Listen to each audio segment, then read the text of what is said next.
Then out of college, here's what we're going to do. Erik was teaching high school.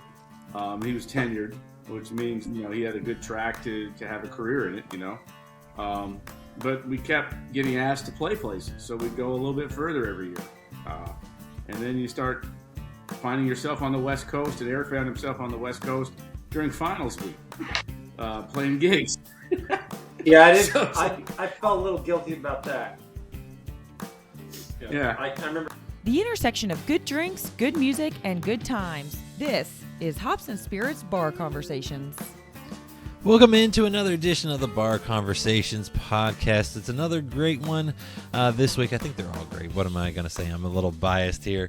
We leave the world, though, of kind of the entertainers. We had comedian Billy Wayne Davis last week. We kicked off 2023 with Bruce Buffer. Now we're back into what I would call our wheelhouse with our conversations as we talk with the Gibson Brothers, who have a brand new album coming out on January 27th called Darkest Hour. And don't forget, though, to check out all of our things. Go to hopspirits.com to keep up with our Kentucky podcast, our happy hour Q&As where we talk with all sorts of interesting folks in the alcohol world, and then our neat and mixed reviews there as well. You can find all this on our social media, too, at hopspirits, all one word. But up next is our tasting notes with Erik Tennyson on healthy ingredients for cocktails, because we're all trying to be a little better here in the new year. Enjoy. Did you know Hops and Spirits is more than just this podcast? Check out hopspirits.com for our latest episode release, past episodes, interviews with interesting folks in the alcohol industry, and so much more. Just go to hopspirits.com. Feel free to wait until this podcast is done. Joining us here for our tasting notes, and it's since it's in January, we're going to be talking about some healthy options here. He's making his debut here on Tasting Notes. He's part of the first ever Hodling & Co. Cocktail Council, and he currently heads up the iconic San Francisco Whiskey Institution Rye. Welcome in, Erik Tennyson. Hi, Jonathan. Thanks for having me. And did I actually get everything correct? Yeah, Awesome. Everything's correct. Yeah. I figured I'd have the most trouble company, with rye. Sorry. But yeah, so I'm part of the first cocktail council for Hodling & Company. So there's a group of 5 of us all around the country, and we kind of help with the brands in the book, and kind of connect to like media and as well as to like each market. So I'm on the West Coast here, based in San Francisco.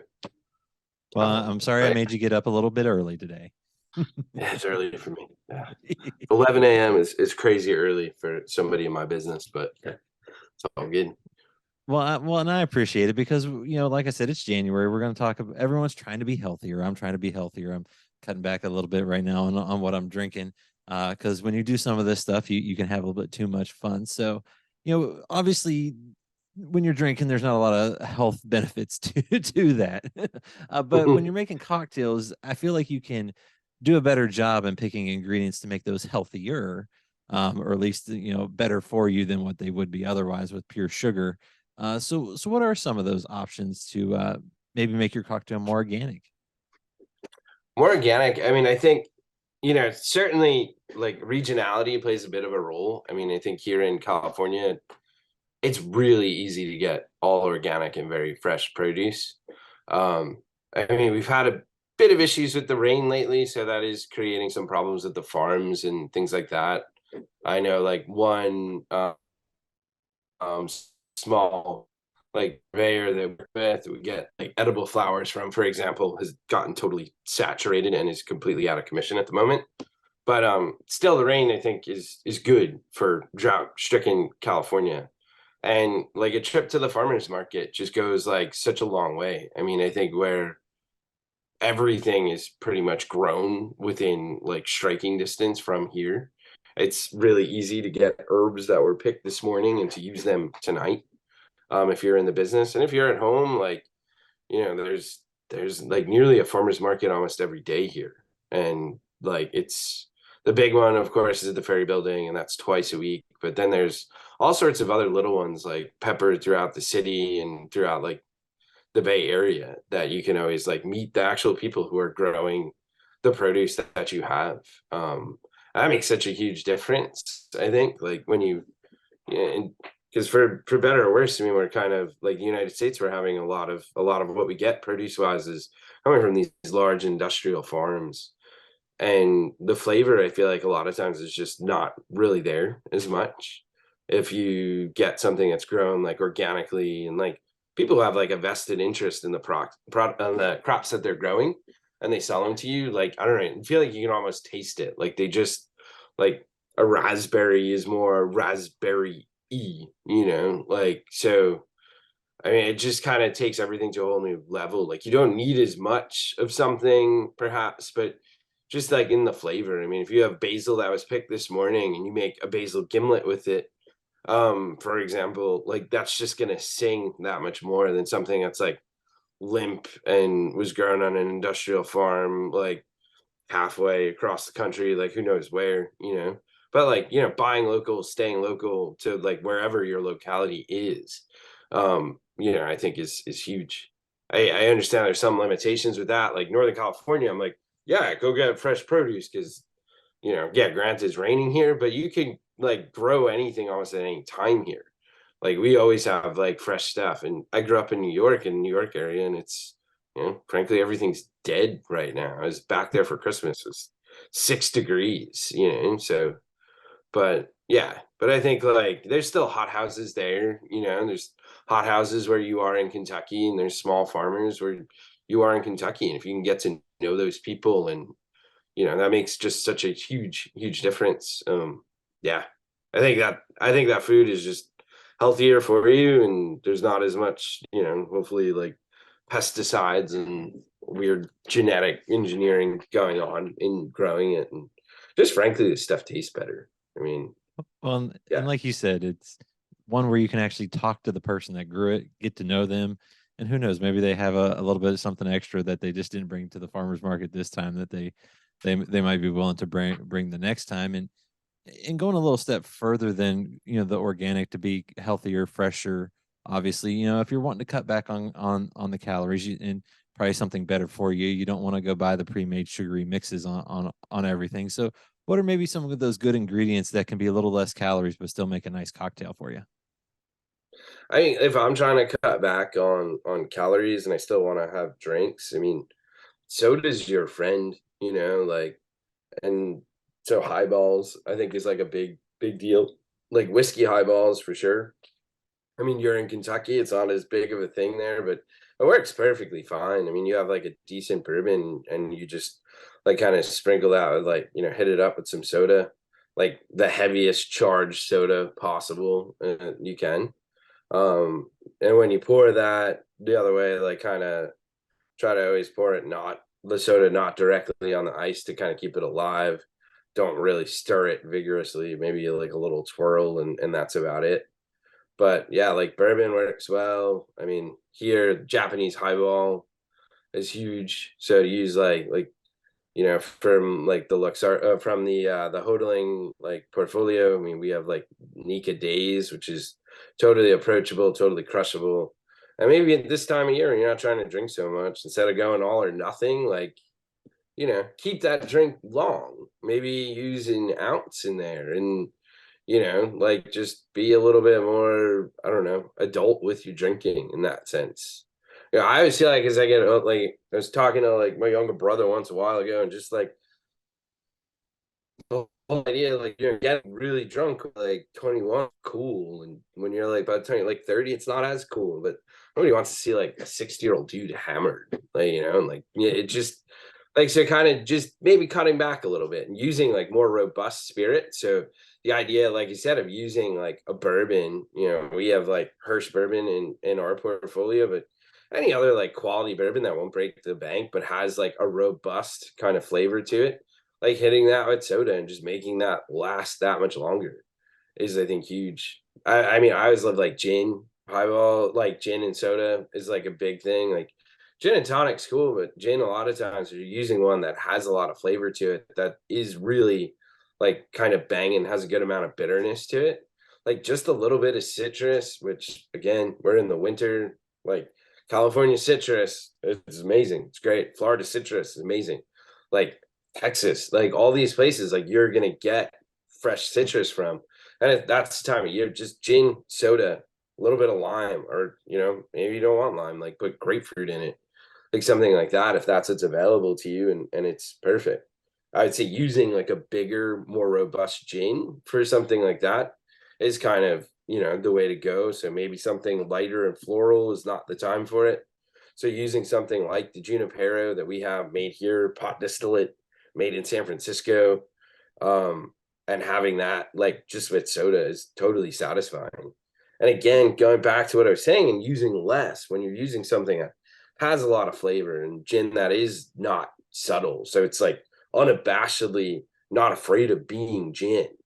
Like, you don't need that much. Maybe you can be satisfied with the flavor you have with like, less than an ounce in a tall soda glass that's 12 ounces. And that'll last you for a while. You're still social, you're still hanging out, you're still drinking. You're just, not drinking like Drinking a college smarter. kid. Yeah, exactly. So Uh, using higher quality stuff and drinking less is, it's, I think, kind of more of the way to go, So I not, like that. polishing off like natty lights and things like that, like we might have done when we were younger. What are you saying? Are we getting a little bit older these days? I certainly feel it, man. I closed the bar last night, got home at 4, and just like, I used to be able to like wake up and be like so energetic. Now I'm like, I need my tea, stuff like that, and keep me going.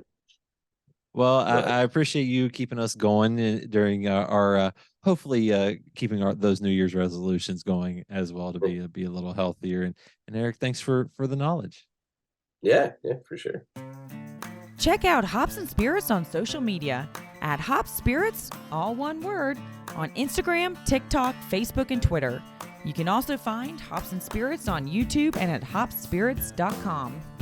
Joining us here for our conversation, they make up the Brothers. That's the best way I can put it. The award-winning group. Their new album is coming out on January 27th called Darkest Hours. And I think the best way I can introduce them is just the Gibson Brothers, because one wants it Erik, one wants it Leigh, then Leigh and Erik and Leigh. So welcome in, guys. Thank you, Jonathan. Well, I appreciate you joining me, and we'll be talking about that album here in a bit. But before I even get to the music, I got to ask, you guys drinking anything good, or if you're behaving yourself, because it is January, or you just like to behave yourself, what's your favorite drink? I like Two Hearted Ale. And I have it in my John Prine Tree of Forgiveness pint glass. Wow, where'd you get that? I ordered it from Cool. from his record label, from his website. Nice. I'm drinking I bourbon. like it. So, Anything good? it's Belfour. I never had it before. I don't know if you've ever had it, but it's, I guess, a goalie for the Blackhawks. That's what I was Eddie gonna say. The Belfour. goalie. That's all I know. Yeah, it's really good. It's a really good bourbon. So, Nice. I decided to go, since you guys are all about family, I decided to go with another little family outfit. They're out of Kentucky. It's called 15 Stars. They make popcorn originally, and they're using some of those heirloom corn in their whiskey. Not in this one just yet, but as they are able to get that aged, black corn, blue corn, red corn, all of that, and I'm excited to see what they can do. But this is 14-year-old stuff that's pretty solid. wow. So now I know you guys clearly enjoy a good drink. I'm also guessing you're some sports fans, because I've seen on your Instagram Lambeau Field, Yankee Stadium. So I'm guessing all the sports, just a couple sports. What do we got here? Well, we're both huge baseball fans, and I love football also. Lee's not so much. He was into football when we were kids, but kind of got away from it. But I'm mainly baseball and football. I wound up, as a kid, we played football and just backyard stuff. Or our backyard was between the house and the barn, so we play there. And but as I got older in my teens, I started hunting a lot, and so weekends that I have free in the fall, in particular, I'll spend a lot of time in the outdoors in the woods. So I kind of lost track of football. Are you still getting to get out and hunt? And were you successful? Yeah, I hunt all the time.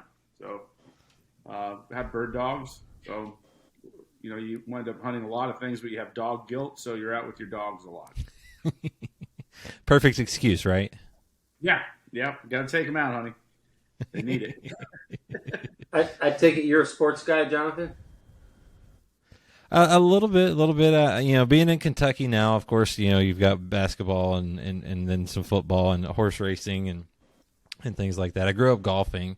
That's kind of what put me through school. I don't do it anymore because I've got a family, and unfortunately, life comes at you, and you got to make some choices. But no, I pretty much I love sports. I grew up near Pittsburgh, so I love all the sports teams there, and I tell folks it balances out that I'm a Steelers and Penguins because the Pirates are so bad. They all kind of balance out. Now, I have to ask you this. How did all those teams basically get the same colors? Why is it yellow and black for everybody? Pirates, Penguins, Steelers. So, I love it. Pitt, right? I love it too. Yeah, and the Pens too. I know when the Pens first started, they were kind of blue, and then someone got smart and they were like, "Wait, all the other teams are black and gold. Let's go that way." I have no clue how the other two started that route, but I do love it. And when you see another team that tries to be a professional team from there that isn't black and gold, it's just not right. It's just not right. It's a classic look. Leigh, when we were 8 years, I was 8 and Leigh was 7 or 9 and 8. I can't remember.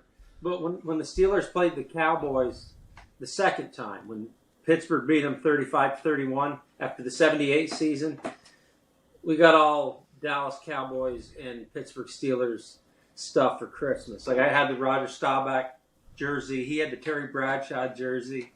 And of course his team won. That was heartbreak for me. But that was the era that I got into football, and it's never let go of me. I've loved it my whole life.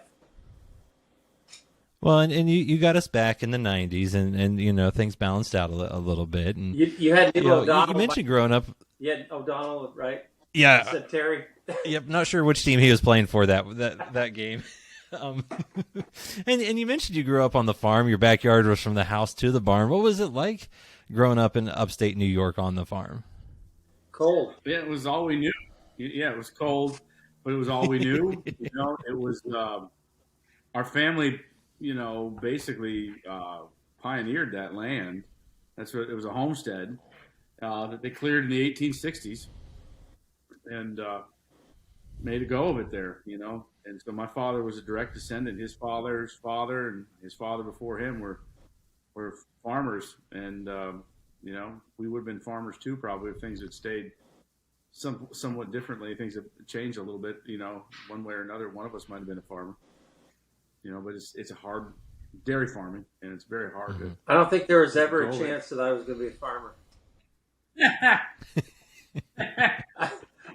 I might have been a farmer. I regret not soaking it up more than I did. Like all I could think about was, I don't want to do this. As we were doing chores, I resented so much. I did the work, but never with a smile. I was wanting to get to my banjo or guitar or my baseball glove or anything. Yeah, that wasn't farm. That would have been if Dad was a woodcutter or Dad was a carpenter. You'd had the same sort of dismissive attitude towards the work. You'd be like, I'm too pretty for this. No, it's not that. It wasn't that. It was too hard. Yeah, it was really hard. Trust me, I did the work of two young boys. This is Bull. This is our stage show now. He pretends I work. I did, but not with a smile on my face. Not very often. I can feel the brotherly love. And so, does your family still have the farm, or not, or do you? And I'm guessing you miss it. Clearly, talking about it. No, we don't. Erik and I still own a couple hundred acres of that farm. I have a hunting camp, and we have a hunting camp. Erik doesn't really stay there much, but it's about 2 miles from Quebec, from the Canadian border. And the farm has still got a herd on it, but it's not one of us. It's a cousin. He's got cows there, but he doesn't actually own the farm. It still changed hands a couple times after my dad retired. And then, you talk about growing up on the farm, but how did you get into music? Because, was that downtime? Was music around all the time? How did that work and you guys get into music? It was around all the time. My father loved it. My mother loved it. It was held up as an important thing. A good song came on the radio, crank it up. Whether it's in the truck or in the living room. Dad had some records. If there was when Hee Haw was on, we were talking about the 70s, growing up in the 70s, that was on every Saturday night. Austin City Limits, Tommy Hunter show out of Canada, which was a big country music show out of Canada, which was really good. So it was all over the place. Dad listened to bluegrass on the radio on Saturdays. Dad and Mom, so it was always there. And we started taking lessons when we were 12 and 11 at a local music store called Dick's Country Store, and got hooked on Flat and Scruggs and that sort of stuff. And here we are. Well, and I was going to say, I mean, what was the music that kind of made an impact on y'all growing up, or maybe even still to this day? Well, Leigh's talked about this before, just thinking, why did we choose bluegrass? I mean, we're not exactly from a bluegrass hotbed, but our teacher, Eric O'Hara, gave us a recording of Flat and Scruggs at Carnegie Hall. And, of course, I was learning banjo. If you're playing banjo, you're probably going to, and learning the Scruggs style, you're going to get into bluegrass. 2 ways to go, right? There's 2 ways to go. What's that? Maybe 3. There's like 2 or 3 ways to go with the banjo, and you could have become a pea picker, playing like Dixieland jazz. Yeah, or, but he was teaching me out of the Earl Scruggs book. So, and he also got some good recordings in our hands, like Tony Rice, Ricky Skaggs, Emmylou Harris, John Hartford, Nitty Gritty Dirt Band's Circle album. And then we kind of took it from there. Dad had a Lester Flatt and Mac Wiseman album at the house before that we had listened to. But then, and he was a big fan of Emmylou Harris. And so the era that Skaggs was with her, we had those records, So we were hearing those instruments. Blue Kentucky Girl, that was a big record at our house. It's a great album. Well, now I got to ask, did when you guys were playing later on and Ricky Skaggs was there, did he really pull you off to the side and want you guys to cut a country album and he was going to produce it? Yeah, I mean, well, we were playing the Ryman, doing an award show at the Ryman in I think it was 1998, and we come off stage and Skaggs was one of our big heroes. Always was. He was all over country radio when we were coming up. And we got into his bluegrass, and he was the guy. He was our guy, to have him come out of the shadows wearing a suit, his hair just right, just taller than I thought he'd be, just stuck his hand out and told us how much he liked our singing. And it wasn't right then that he mentioned doing any kind of album. A few weeks later, we got a call on the farm. Leigh and I were helping Dad put a tire on the wagon, and Mom yelled from the house, "Ricky Skaggs people are on the phone." And we all went running up the hill to the house, up the slight grade. Like a bunch of hillbillies. Yeah, like hillbillies. Even Dad was not a runner, but he was running. I said to him after, I said, "Dad, I looked back and you were running." He said, "I got caught up in your tailwind." But then his people had called saying they were interested in signing us to a record deal, and then we were interested, of course, and we ended up, at first we thought we were going to make a bluegrass record with them, and as things progressed, we ended up making a country record that has never come out. It was supposed to come out on Atlantic, and then at Atlantic Nashville, and then they folded, and it's never seen the light of day, but I think it might be some of the best stuff we've ever done, but nobody's ever heard it. And that is kind of a true story. He didn't just grab us off the stage and say, "Well, let's make a record."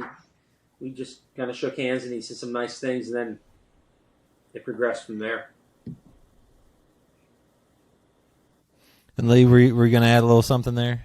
I was just going to say Ricky did a great job capturing a duet. He did an excellent and beautiful. I mean, we had to sing a lot to get it, but it was a beautiful duet. And you think about his own history with Keith Whitley. You know, before he was Ricky Skaggs, he was Ricky Skaggs part of a couple classic duets, the Whitley one, and then the one with Tony Rice, that Skaggs and Rice record. It's, you know, he's a guy who knows about duets, so he really got us. He was good. I was going to say, how did the you two end up playing together and deciding to make this a career? I don't think we really did. Do you, Eric? I mean, it wasn't something that it came out of high school saying, "Here's what we're going to do," or then out of college, "Here's what we're going to do." Eric was teaching high school. He was tenured, which means, you know, he had a good track to have a career in it. You know, but we kept getting asked to play places, so we'd go a little bit further every year, and then you start finding yourself on the West Coast, and Eric found himself on the West Coast during finals week. Playing gigs. Yeah, I did. I felt a little guilty about that. Yeah. I remember coming home and just saying to Karina, my wife, that I got to try this full time. This isn't right. And I'm being pulled in so many different directions and don't feel like I can do a good job at any of it. And I got a year's leave of absence and I never went back. Yeah. And how is it playing together and traveling as brothers?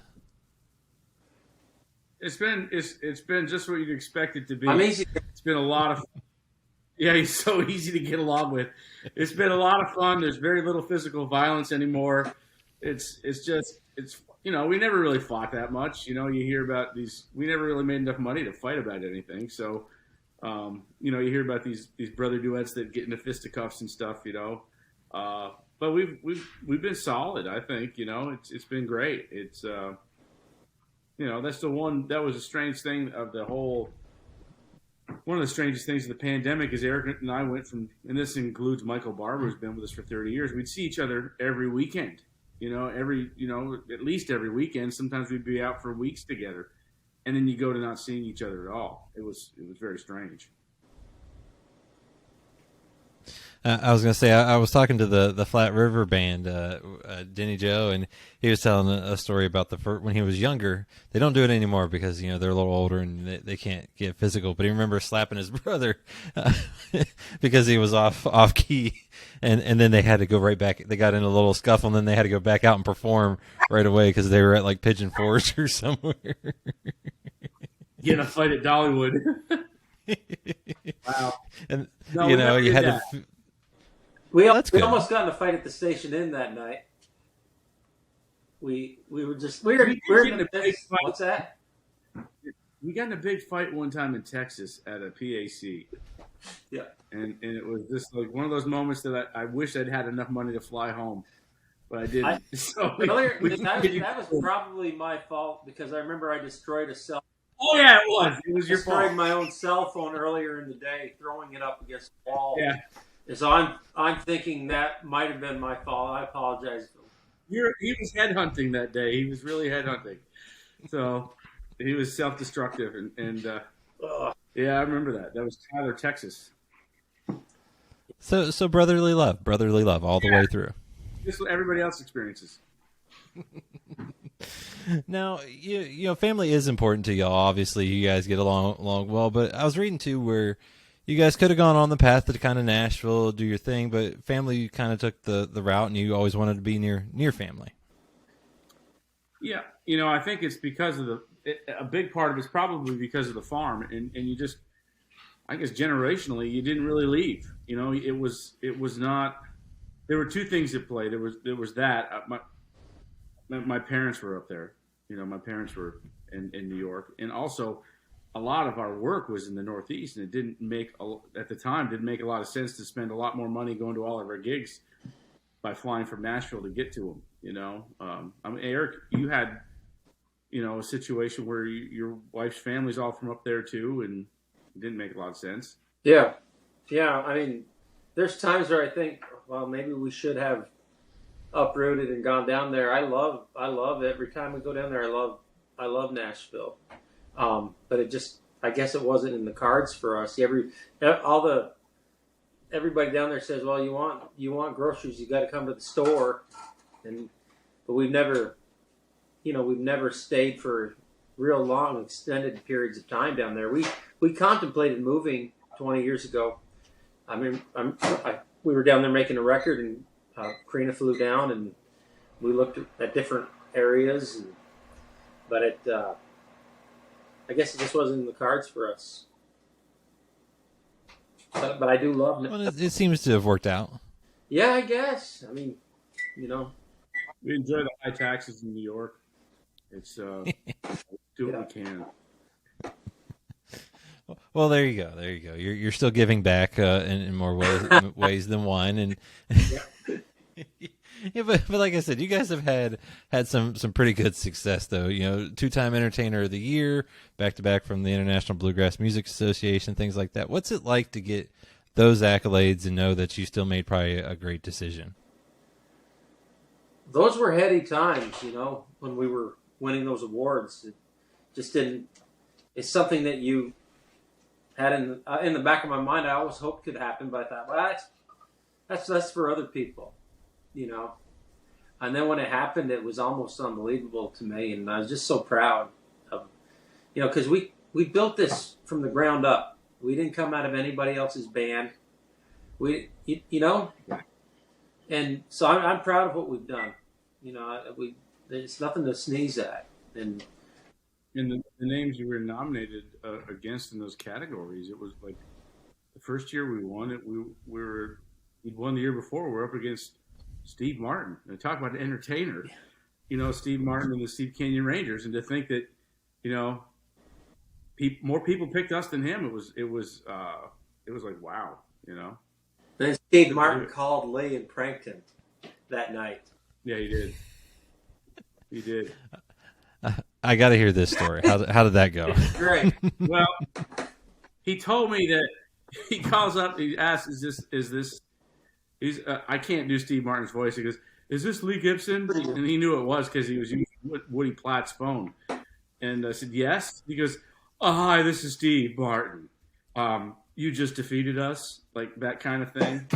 I'm like, "Oh man, I'm a really big fan." Yeah. He's cutting me off at every turn because he had a bit. And he said, we found that you might want to mention during your shows that you've won the Entertainer of the Year. I said, really? He's like, yes, you don't want to mention it one time. You don't want to mention it 2 times. You don't want to mention it 3 times. He finally gets to 6. He goes, you want to mention it 6 times. That's effective. I'm like, well, man, I want to tell you, I really love your work. Yeah, bye. I'm going to go kill myself. And he hangs up. And that was my interaction with Steve Martin. But then he puts up a picture on his Twitter feed. Congratulations to Gibson Brothers. I'm so happy for you. And he's dead on the floor. In the with a revolver. What? With a revolver next to his head or something. It's bad. But we had more traffic. Like, we had more hits on the website than we ever. I mean, by him just doing that. Yeah. My gosh. Yeah, he was funny. He's funny, man. Oh, that is awesome. I was gonna say you go from moments like that, Entertainer of the Year. You're getting ready to put out another album. What's this journey been like? It's a circus, man. We joined the circus. Like the circus. We did join the circus. 30 years ago. You don't want to admit it, but once you hit 50 and you look around and you're like, yeah, it's been the circus. It's been wonderful.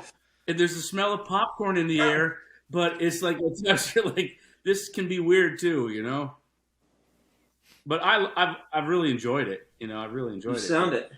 Most people, but a lot of us that stick it out and stay in it, we're not what you might refer to are people that work real normal jobs would consider normal. That were creative types and people that don't fit, in the square peg and a round hole type stuff, So that's us. Well, and like I mentioned earlier, you got a new album. You got some of those creative juices going again. It comes out just a couple days from when this episode drops on the 27th of January, Darkest Hour. What can folks expect with that new album? Well, I think they can expect some original songwriting, and we wrote everything on the record. Sometimes together, sometimes with other people too. I think they can expect some Gibson Brothers songs. Really, Erik, wouldn't you describe it as that? It's the same. I mean, it's produced by one of our heroes. Jerry Douglas produced it, and I can't believe I was texting Jerry Douglas the other day. I never, 20 years ago, I never would think that, that would happen. But I said to him, I said, what I love about this record, one of the things I love about it is that no two songs are the same. It's 12 different songs. 12 different. You couldn't just replace the second song with the eighth song, or they're all different, and they all have their own place on the record. And I think there's a lot of variety on the record, and I'm very proud of it. He wanted to hear everything we'd written in the last 20 years, and so we sent him old stuff, we sent him brand new stuff, and he just kind of chose the ones that he thought would fit together as an album, and this is the result. We started it in 2020, March 2020, right as it was hitting the fan, and we got about half the record done, and we decided we better come home, and then we went back 10 months later and did the second half of the record. So there it is. Well, I was going to say, I've gotten to listen to the album, and I really love it. You're right. There's a little bit of everything on there.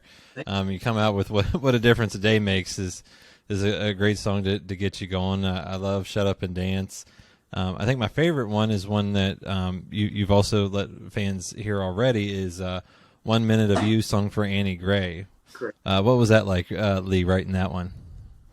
It seemed really pretty easy, but it's also you're writing about a real person, and it's a little more daunting in a way, but it's because you want to say the right thing, to that person, because once you write that song and it gets out there, it's it's all true. Everything about that song is true, but I wanted to be really, really right and special because she is, and all my kids are, but she's a lucky or unlucky one that got chosen to be written about that day, And, well, what I love about it, Leigh, you're still talking, aren't you? And I'm interrupting you. No, I just love that. Jumping up. That anybody could put themselves in that song. You didn't make it so specific that it can only be about her. Even though it is about her. People, so many dads and moms are gonna get that song. They already do. I already see it. We've been playing that one live quite a bit the last couple of years, and it always goes over. I was gonna say, how long ago did you write that song? In 2020, like probably in February or March of 2020, right before, maybe a little bit afterward. I'm sorry, it might have been towards April. I'm not certain because I know the first sessions we did, Jerry picked the first round of songs that he wanted to do, and that wasn't written yet. And so this was recorded the second go around that when we recorded with Bill Vorndick before he passed away last year unexpectedly, and Nashville and the acoustic world lost a great set of ears and a great heart there. But that was the first time Jerry had heard it. I think was right before those sessions, if I remember right. So I think it was early 2020, first half of the year. Yeah, because to your point, Erik, that song, I think the reason I love it so much is I've got a 4-year-old daughter, and time is flying by, and buddy, yeah. Well, yeah, as a parent, you feel like you'd be in every fight with them. You want to be at every moment. You want to make their life so much easier. And I heard something really interesting. I was watching Jerry Seinfeld and Alec Baldwin in that comedians in cars getting coffee thing and it's older, but they were talking about their childhood and how they had it so easy. You know, they're the first generation that had a childhood because their parents didn't have childhoods. They were young, but they didn't have that kind of, TV world, commercial kind of thing. And I think it's even exponentially grown with our kids, and we make life so much easier on them that we present them with a whole new set of problems, like this, a phone or, the internet and just more downtime and free time. But it doesn't change the fact that we just want their lives. I guess my point is we want their lives to be easier than ours and simpler and have all the fun we had and more, and so I guess it could that theme could resonate with a lot of people, that everybody feels like they want their kids to have a great life and wish you could be there for all of it, I think that one's gonna be played a lot along with, like I said, a lot of them. I love even I Go Driving, Shut Up and Dance. There's so many good songs on there, and people are in for a heck of a treat when they get to listen to it. And when you guys are writing songs, whether it was 20 years ago, 2 years ago, nowadays, where's the inspiration come from? Is it an idea, or is it something from your lives that you just comes to you that you end up putting down? It really depends. I think there's certain times as songwriters where you're more open to stimuli than you are other times. Now, I feel like I've had stretches where I hear songs in so many conversations, or I'll see somebody and say there's a song in that person. I'll meet someone and it'll inspire me to write a song. Where other stretches of my life I wouldn't even thought about it, And I think it's good to work your brain, work that muscle, and try to push yourself to write even when you don't feel like it. Sometimes you're going to write crap, but you might write one line that day that it ends up in a better song down the road. I don't know if I'm making any sense. And you are, and I think you both touched on this when you were talking about this past record too. You guys have been able to work with a lot of great folks on it. What was it like working with like you said, Jerry Douglas and so many greats on this record? It was a treat, man. It was great. There were some familiar faces that we've worked with a lot. Mike Barber played bass on a lot of the record with us, and he's been with us for 30 years. Great musician. But then, you work with John Gardner for the first time, and great drummer. Never had worked with John before. Heard his name, seen him around, seen him at the Opry, and, just Guthrie Trapp. I've seen Guthrie. I've heard his name on the radio when I'm driving through Nashville about some clinic he's given to all the other guitar players, but to get him to sit in on a record, find out he's a cool dude and really enjoy spending time with him. That's the nice thing about music, particularly when you get to be our age. I don't think you'd be in the club anymore if you weren't easy to get along with. A personable person that people enjoy spending time with. I don't think you'd last, or in my experience, you wouldn't anyway. So it's always a treat. And Jerry likes to laugh. Jerry's one of the best musicians that we've had in our lives, any of us in our generation, our era. And he's a lot of fun, man. He just likes to laugh, and he likes to see you laugh. It's a great time. Eamon McLaughlin. And he doesn't waste time. Eamon McLaughlin. Yeah, Eamon just blew me away on the fiddle. I mean, everybody did so great, and it was a really good experience.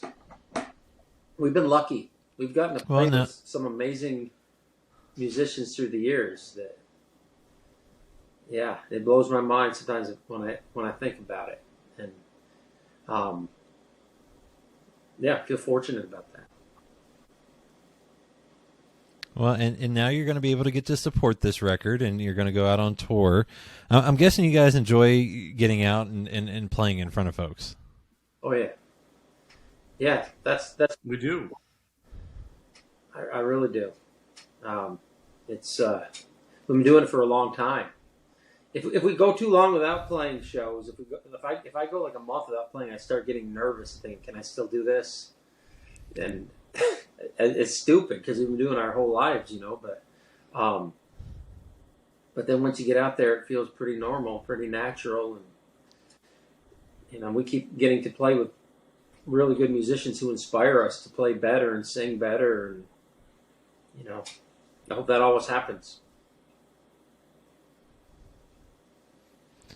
And Leigh, I'm guessing you enjoy the road too, even if you got to spend it with Erik.